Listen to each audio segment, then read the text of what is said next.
டெல்லியில் பாஜக முன்னிலையில் இருப்பது மிகுந்த அதிர்ச்சியை தருகிறது. சாவுல தூக்கு முடி சாவு. இதை பாத்தீங்களா, திருமாவளவனுக்கு பேரதிர்ச்சி ஏற்படுத்தியிருக்கான். பிஜேபியோட வெற்றி பேரதிர்ச்சி ஏற்படுத்தியிருக்கான். 2 முழம் கயிறு இருந்தா வாங்கி கொடுங்க. கண்டிப்பாக பாஜக வெற்றி பெறுவதற்கு வாய்ப்பில்லை என்றுதான் நாங்கள் கருதுகிறோம். என்னது, பிஜேபி ஆட்சியை பிடிக்காதா? யார் இது? காங்கிரசுக்கு கிடைச்ச இடம் எவ்வளவு தெரியுமா? பெரிய முட்டை.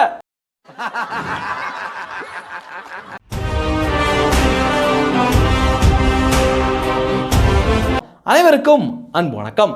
தேசியவாதிகள் எல்லாருமே மிகப்பெரிய கொண்டாட்டத்தில் இருப்பீங்க அப்படின்னு எனக்கு நல்லாவே தெரியும். அந்த கொண்டாட்டத்தில் நானும் கலந்துக்கிறதுக்காக தான் இந்த வீடியோ. இப்போ பிஜேபி மிகப்பெரிய வெற்றியை, வரலாற்று வெற்றியை பெற்றிருக்கு டெல்லியில். ஆம் ஆத்மி அப்படிங்கிற பிரிவினவாத இயக்கத்தை மக்கள் புரட்டிலே தட்டி இன்னைக்கு அனுப்பி விட்டுருக்காங்க. மிகப்பெரிய மகிழ்ச்சி.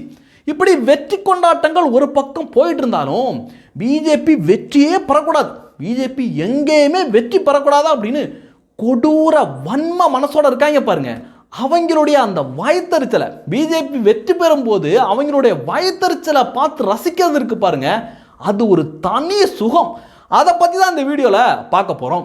எல்லாருமே ஜோராக கைத்தட்டுங்க. எதுக்குன்னு பார்த்தீங்கன்னா, இந்த தோல்வி இருக்கு பாருங்க, காங்கிரஸுக்கு கிடைச்ச இந்த மரண தோல்வி இருக்கு பாருங்க. காங்கிரஸ் கட்சி தலைவர் ராகுல் பூந்தி இருக்காப்லையே, அவருடைய 100வது வெற்றிகரமான தோல்வியாம். அவர் அரசியலுக்கு வந்ததுல இருந்து தொடர்ந்து தோல்விகளை சந்திச்சுட்டு இருக்காரு. அதுல 100வது தோல்வியாம். இதை இன்னைக்கு பெரிய விழா எடுத்து எல்லாருமே கொண்டாடணும். காங்கிரஸ்காரன் கொண்டாடுறானா இல்லையோ, தேசியவாதிகளும் பிஜேபியினரும் கண்டிப்பா கொண்டாடியே ஆகணும். அடுத்து பார்த்தீங்கன்னா, இந்த வருங்கால இந்திரான்னு சொல்லுவாங்க, இந்திரான்னு சொல்லிட்டு இருக்காங்க காங்கிரஸ்காரங்க. இந்த ராகுல் பூந்தியோட தங்கச்சி பிரியங்காவை இன்னைக்கு பத்திரிகையாளர் நாலா பக்கட்டும் சூழ்ந்து கேள்வி கேட்குறாங்க. தேர்தல் முடிவுகள் காங்கிரஸ் இப்படி முட்டை வாங்கிருச்சே அப்படின்னு கேட்குறாங்க, பச்சையா கேட்குறாங்க.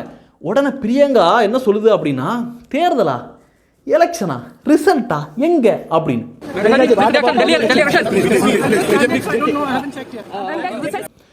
எவ்வளவு கேவலமான அவங்களா இருக்காங்க பாருங்க. அதாவது எப்பா இது மாதிரி மக்கள் தீர்ப்பு கொடுக்குறாங்க, நீங்கள் ஏற்றுக்கிறோம் அப்படின்னு சொல்லிட்டு போகிறது ஒரு ரகம். ஆனால் தேர்தலே நடக்காத மாதிரி என்ன நடிப்பை அடிச்சுட்டு இருக்காங்க பாருங்க.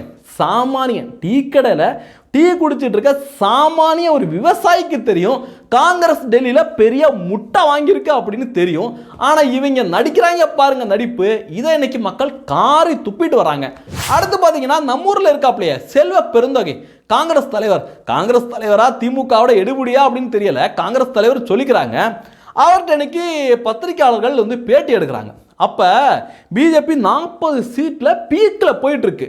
அப்போ என்ன சொல்றாப்புல அப்படின்னா, வாக்குகள் எண்ணப்பட்டு இருக்கு, பிஜேபி நிச்சயமா வெற்றி பெறாது அப்படின்னு. கண்டிப்பாக பாஜக வெற்றி பெறுவதற்கு வாய்ப்பில்லை என்றுதான் நாங்கள் கருதுகிறோம். என்னையா இது? எந்த ஊர்ல இருக்காங்க இவங்கெல்லாம்? உண்மையிலே அரசியல்வாதி அப்படிங்கிற ஒரு தகுதிக்கு சம்பந்தம் இருக்கா அப்படின்னு எனக்கு தெரியலைங்க. அதாவது பிரியங்காட்ட கேட்கல, தேர்தல் எனக்கு நடந்துருச்சான்னு தெரியல அப்படின்னு சொல்லுது, ரிசல்ட்டே என்னன்னு தெரியல அப்படின்னு சொல்லுது. தமிழக தலைவர்கிட்ட கேட்டா, அது பிஜேபி 40 சீட்டில் போயிட்டு இருக்கு, இருந்தாலும் பிஜேபி வெற்றி பெறாது. காங்கிரஸ் என்ன சீட்டு, எவ்வளோ சீட்டு, அதையாவது சொல்லுவியா அப்படின்னு கேட்டால் அதுவும் கிடையாது. அடுத்து பார்த்தீங்கன்னா, திருமாவளவன் பிஜேபியோட வெற்றியை கண்டு வயிறு எரிஞ்சு அப்படியே பத்துக்கிட்டு எரிகிறது வெளியிலே தெரியும். அந்த மாதிரி ஒரு மனிதர் தான் திருமாவளவன். இன்னைக்கு கேட்குறாங்க, இதுமாரி பிஜேபி வெற்றி பெற்றுச்சே அப்படின்னு கேட்டோன்னே, இந்த வெற்றி எனக்கு மிகப்பெரிய அளவில் அதிர்ச்சி, பேரதிர்ச்சியை கொடுத்துருக்கு அப்படின்னு சொல்றாப்ல. டெல்லியில் பாஜக முன்னிலையில் இருப்பது மிகுந்த அதிர்ச்சியை தருகிறது. சரி, மக்கள் தீர்ப்பு கொடுத்தாங்க, ஆம் ஆத்மியோட ஆட்சி சரியில்லை, அவங்க வந்து ஒன்றுமே சரியில்லை அப்படின்னு சொன்னால் யதார்த்தமாக இருக்கும். ஆனால் திருமாவளவன் என்ன சொல்கிறாரு அப்படின்னா, பிஜேபியோட வெற்றி பேரதிர்ச்சியை ஏற்படுத்தி இருக்கு. பிஜேபி மக்கள் ஓட்டு போட்டு வெற்றி பெற்றிருக்காங்க, ஆனால் அந்த வெற்றி பேரதிர்ச்சியை ஏற்படுத்தி இருக்கு அப்படின்னு சொல்லியிருக்காப்ல. நான் என்ன சொல்கிறேன்னா, ரொம்ப பேரதிர்ச்சியில் இருக்காப்ல. யாராவது பக்கத்தில் இருந்தீங்கன்னா ஒரு 2 முழம் கயிறு, நல்ல கயிறாக வந்து வாங்கி கொடுங்க. தப்பாக நினச்சிக்காதீங்க, கையில் கட்டுறதுக்காக சொன்னேன். இப்படி திருமாவளவன் அவர்கள் சொன்னதுக்கு மக்கள் என்ன தெரியுமா ரிப்ளை கொடுத்துருக்காங்க, அதையும் பார்த்துருவோம். ஒருத்தர் என்ன சொல்லியிருக்காருன்னா, ஒரு வார்த்தைக்கும் அடுத்த வார்த்தைக்கும் ஏன் ரொம்ப இடைவெளி, தொண்டையில் அடைப்பெடுக்க அறிவாலயத்தை அணுகவும் அப்படின்னு சொல்லியிருக்காரு. நம்ம இந்த வீடியோவை கொஞ்சம் ஸ்பீட் பண்ணி போட்டிருக்கோம். திருமாவளவன் அவர்கள் பேசல ரொம்ப சோகம் கலந்த அந்த ஒரு வாய்ஸோட பேசினாப்புல. பிஜேபியோட வெற்றி, டெல்லியில் அவங்க வெற்றி பெற்றது ரொம்ப வருத்தத்தை ஏற்படுத்துது அப்படின்னு. அதுக்கு தான் இன்னைக்கு சரியான ரிப்ளை கொடுத்துருக்காரு இந்த சாமானியர். அடுத்து இன்னொருத்தர் என்ன சொல்லியிருக்காருன்னா, ரொம்ப அதிர்ச்சி ஆகாதீங்க சார், அடுத்த இடைத்தேர்தல் வந்துட போகுது அப்படின்னு சொல்லியிருக்காரு. என்னையா இது, ஒரு கட்சி தலைவர் இப்படியெல்லாம் சொல்லலாமா? இதுக்கெல்லாம் வன்மையாக கண்டிக்கிறேன் நான். அடுத்து பார்த்தீங்கன்னா இன்னொருத்தர் சொல்லியிருக்காரு, அதாவது உன்ன மாதிரி தன்மானத்தை இழந்து கொடுக்குற பிச்சை போடுற சீட்டை வாங்கிக்கிட்டு மூடிக்கிட்டு இருக்கணும்னு சொல்ற அப்படின்னு ஒரு பதிலடியே கொடுத்துருக்காரு. ஏன்னா இதில் திருமாவளவன் பேசையில் இண்டி கூட்டணிக்குள்ள ஒற்றுமை வேணும், எல்லாருமே தனக்குள்ள அந்த கர்வத்தெல்லாம் தூக்கி வச்சுட்டு எல்லாரும் ஒன்று சேரணும் அப்படிங்கிற மாதிரி பேசியிருப்பாப்ல. அதுக்கு தான் நீ இங்கிற பிளாஸ்டிக் சேருக்காகவும் 2 சீட்டுக்காகவும் கொடுக்குற மாதிரி அறிவாலயத்தில் என்ன கொடுத்தாலும் வாங்கிட்டு போவ, அதே மாதிரி மற்ற கட்சிகளும் இருக்கணுமா அப்படின்னு ஒரு பச்சை தமிழன் சரியான ரிப்ளைவை கொடுத்துருக்காப்ல. அடுத்து பார்த்தீங்கன்னா உண்டியல் குலுக்கிகள் எல்லாருமே கருத்து சொல்லிட்டாங்க. உண்டியல் குலுக்கிகள் கருத்து சொல்லாமல் இருப்பாங்களா? அவங்க கருத்து சொல்லாமல் அவங்களுக்கு தூக்கம் வருமா? மானங்கட்ட அவங்களும் கருத்து சொல்லியிருக்காங்க. என்னன்னு பார்த்தீங்கன்னா, டெல்லியில் பாஜக ஆட்சியை பிடித்திருப்பது வருத்தத்துக்குரிய செய்தி. அடேங்கப்பா, நீ எந்தெந்த மாநிலத்தோட ஆட்சியை பிடிச்சிருக்க அப்படின்னு இவன்ட்ட ரிட்டன் கேட்டனா இவனுக்கு பதிலே சொல்ல தெரியாது. அடுத்து என்ன சொல்லிக்காங்க பாருங்க, இதற்கு ஐஎன்டிஏ கூட்டணியில் ஏற்பட்ட விரிசலே காரணம் அப்படின்னு சொல்லியிருக்காங்க. இதற்கு ஒரு சாமானியர் ஒருத்தர் கேள்வி கேட்டிருக்காரு. சரியான இவங்களை செருப்பை கழட்டி சாணில முக்கிய அடிச்சா எப்படி இருக்குமோ அதே மாதிரி ஒருத்தர் கேள்வி கேட்டிருக்காரு. என்ன சொல்லியிருக்காரு அப்படின்னா, இண்டி கூட்டணி கேரளாவில் ஒற்றுமையா இருக்க முடியுமா டோலர்? அது எப்படி டோலர் முடியும்? அப்படின்னா மூடிட்டு போடா லூசு பயல அப்படின்னு சொல்லியிருக்காப்ல. ஏன்னா இண்டி கூட்டணியில் ஒற்றுமை வேணும் ஒற்றுமை வேணும் அப்படின்னு சொல்றாங்களே, அப்போ உன்னுடைய கேரளாவில் நீ கூட்டணியில் இருக்க முடியுமா? காங்கிரஸும் கம்யூனிஸ்ட் பயலும் ஒன்னா சேர முடியுமா அப்படின்னு சாமானியர் இன்னைக்கு நாராக கிழிச்சிருக்காரு. சரி, இப்படி பயங்கரமாக பேசுகிறாங்களே இவங்க, டெல்லி தேர்தலில் பயங்கரமான பெர்ஃபார்மன்ஸை காட்டிட்டாங்களா அப்படின்னு இது வரைக்கும் நம்ம வீடியோ எடுக்கிற வரைக்கும் இவங்களுடைய அந்த ரெக்கார்டை எடுத்துட்டு வந்தேன். ஜூம் பண்ணி பார்க்கல. சிபிஐ அவங்க 0.01% ஓட்டு வாங்கியிருக்காங்க. அதாவது மைனஸில் போகல, அதுதான் பெரிய ஒரு பாக்கியம். அடுத்து சிபிஐ அவங்க எவ்வளோ வாங்கியிருக்காங்கன்னா அவங்களும் 0.01% வாங்கியிருக்காங்க.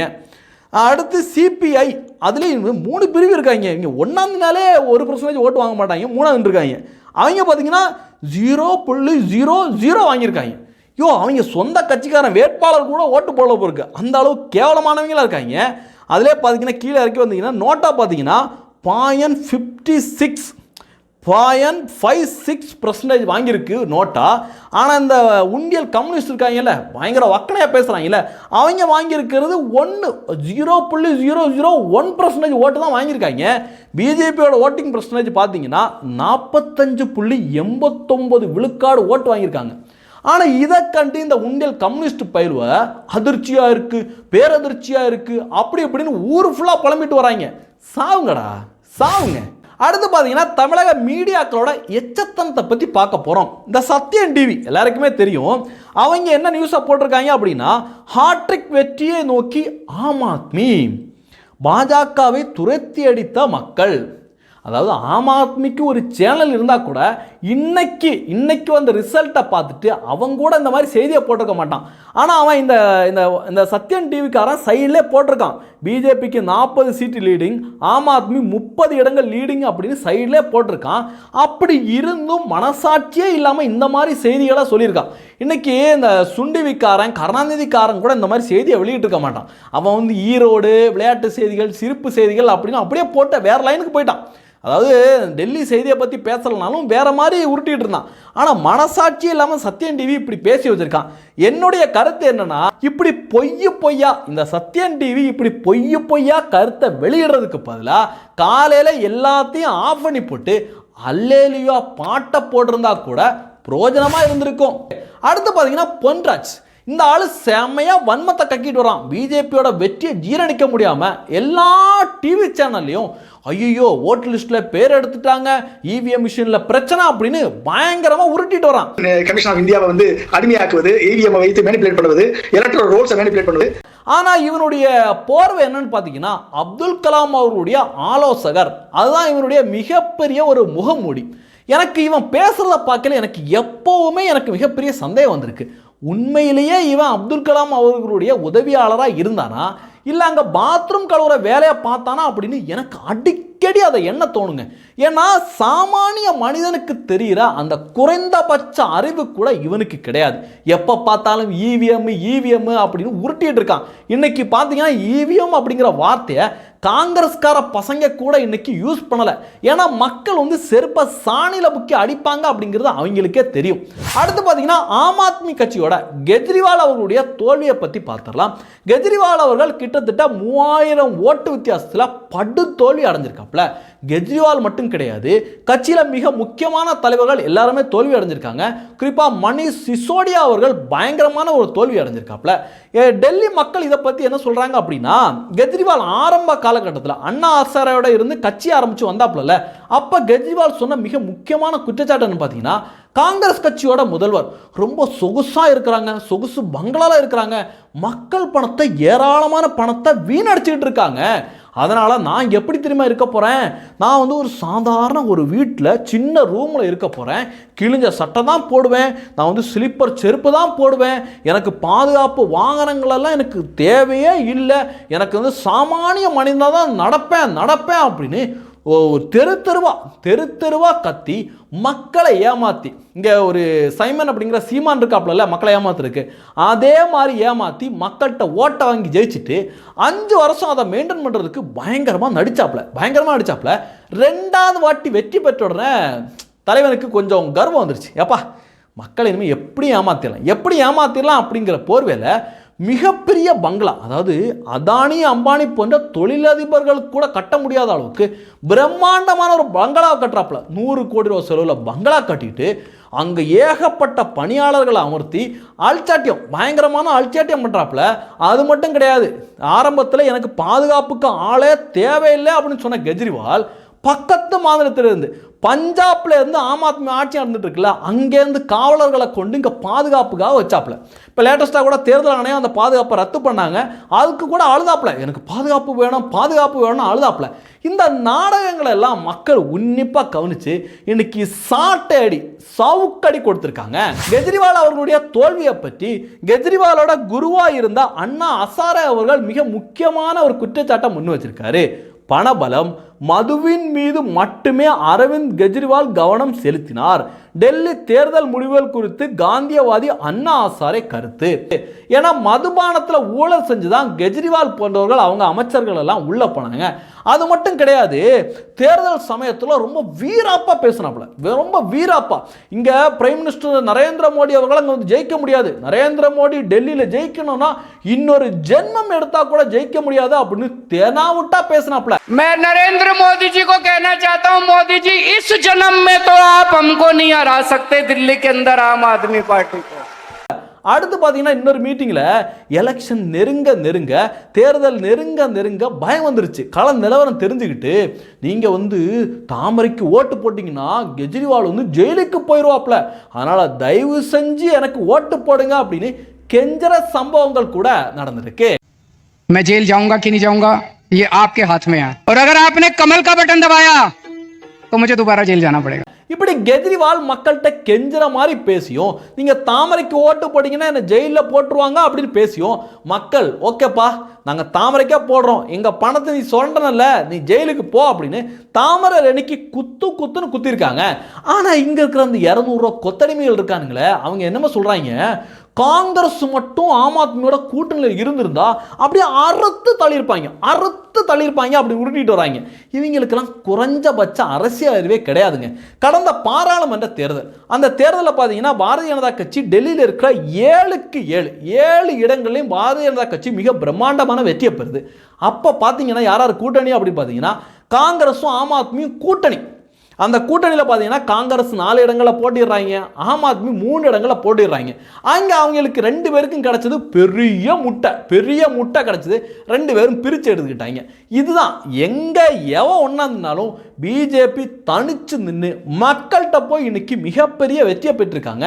ஆனால் இந்த கொத்தடிமைகள் காங்கிரஸும் ஆம் ஆத்மி நின்னா பிஜேபி தோத்துருக்கோம் அப்படின்னு ஒன்றுமே தெரியாமல் உருட்டிட்டு இருக்காங்க. அடுத்து பார்த்தீங்கன்னா அங்கே டெல்லியில் இருக்கிற பிஜேபி தொண்டர்கள்லாம் பிரம்மாண்டமான கொண்டாட்டம். நிறைய பேர் அந்த வெற்றி அந்த கொண்டாட்டத்தில் கண்ணீர் விடுறதையும் காண முடிஞ்சுது. இதுதான் பிஜேபியோட பலமே. இந்த சித்தாந்த பலம் தான் பிஜேபியோட பலம். என்னன்னு பார்த்தீங்கன்னா தொண்டர்கள் நாங்கள் ஏதோ ஒரு அரசியல் கட்சியில் இருக்கோம், நாங்கள் அங்கே போனோம்னா எங்களுக்கு காசு தருவாங்க, பதவி தருவாங்க, அந்த மாதிரி கிடையாது பிஜேபி. பிஜேபியோட ஒவ்வொரு தொண்டனும் தேசபக்தியும் தெய்வ பக்தியும் உள்ள தொண்டனாக இருப்பான். அது அந்த கொண்டாட்டத்திலே வெளிப்படுறதையும் காண முடிஞ்சுது. இந்த செய்திகளை பற்றி நீங்கள் என்ன நினைக்கிறீங்க அப்படிங்கிறதையும் பதிவு பண்ணுங்க. நன்றி. ஜெய்ஹிந்த். வந்தே மாதரம்.